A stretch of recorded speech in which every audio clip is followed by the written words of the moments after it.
اب جو آیتیں دیواروں پہ لگی ہوتی ہیں یا جو آیتیں ہماری گاڑیوں میں لگی ہوتی ہیں وہ بھی بذات خود ایک قرآن پاک ہی ہیں، اور ان آیتوں کا گاڑیوں میں لٹکتے رہنا اور گانے بھی چلتے رہنا اور کئی چیزیں ہوتے رہنا، یہ بھی قرآن کی بے ادبی میں شامل ہوتا ہے۔ ہمارے گھروں میں جہاں پر قرآن کی آیات لگی ہوئی ہوں وہاں پر ہم اگر زور سے بولیں تو بھی قرآن کی بے ادبی ہے اور اس کی سزا ہوگی۔ اگر آپ دنیاوی باتیں کرتے ہیں، گالی گلوچ کرتے ہیں، یا عورتیں کبھی کس حال میں ہوتی ہیں کبھی کس حال میں ہوتی ہیں اور قرآن کے سامنے آتی جاتی رہتی ہیں، تو بھی قرآن کی بے ادبی ہے۔ اور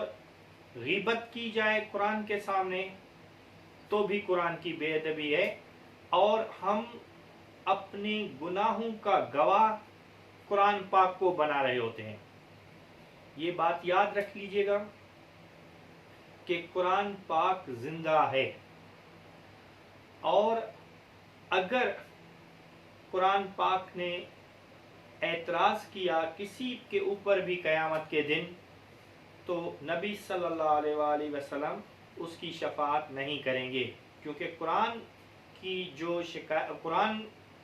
کا جو قرآن کے بارے میں یا قرآن جس کی شکایت کرے گا نبی صلی اللہ علیہ وآلہ وسلم ان کی شفاعت نہیں کریں گے۔ اس لیے ہمیں قرآن کریم کے بارے میں احتیاط کرنا ہے اور اس کا ادب انتہا درجے کا کرنا ہے، کیونکہ قرآن عام کتاب نہیں ہے اور اس کو عام طرح سے آپ ڈیل نہیں کر سکتے ہیں۔ جگہ جگہ پہ آیتیں لگا دینا، قرآن کی تعلیمات کو عام کرنا ہے، لیکن قرآن کی آیات جگہ جگہ پہ لگا دینا، اس پر کبھی کوئی چھپکلی چڑھ کے جا رہی ہے، کبھی کوئی مکھیاں بیٹھ رہی ہیں، کبھی کوئی گندگی ہو رہی ہے، تو یہ چیزیں بھی بے ادبی میں آتی ہیں، اور جو لگائے گا اس کا ذمہ دار وہی ہوگا۔ اور جب ہم گھر میں قرآن لگاتے ہیں تو قرآن اگر ایسی جگہ پہ لگانا ہے جو مکمل پاک ہو یا مسجد ہو، پھر اس کو اسی حیثیت سے رکھنا ہے۔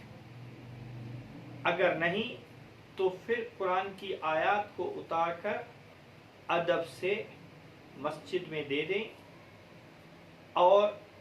جو اصل جگہ قرآن پاک کی ہے۔ باقی اگر آپ بے ادبی کریں گے، قرآن پاک کو عام کتاب کی طرح سمجھیں گے اور اسی طرح سے ایک دوسرے کو دیتے رہیں گے یا عام جگہوں پر رکھیں گے یا سجاوٹ کے طور پر استعمال کریں گے، تو یہ چیز جو ہے بجائے آپ کو فائدہ دینے کے نقصان دے گی۔ اس لیے قرآن کا ادب ضروری ہے، اور قرآن کے بارے میں انتہائی سیریس ہو کر اس کا ادب کریں۔ ٹھیک ہے؟ خدا حافظ۔